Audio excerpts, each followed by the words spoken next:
অকল মোৰ কেইজনীমান এক্স গাৰ্লফ্ৰেণ্ড আছিল তাৰে কেইজনীমানৰ নামটো হৈছে ভলুকি আছিল তাইৰ নাম ভলুকা বাঁহ দি গুচি গ'ল আৰু এয়াই হৈছে তাই দি যোৱা ভলুকা বাঁহখিনি ইয়াকে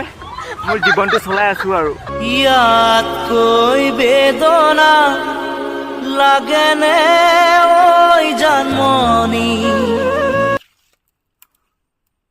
বৃষ্টি আছিল তাইৰ নাম বেলেগৰ লগত প্ৰেমৰ সৃষ্টি কৰি গুচি গ'ল মই কিবা গেলা গেলা গোন্ধাঙনা হে তই জানো মোকে হেনো ভাল পাৱ না পৰি আছিল তাইৰ নাম বেলেগৰ লগত প্ৰেম কৰি জীৱনত শান্তি নহ'বই কি জানি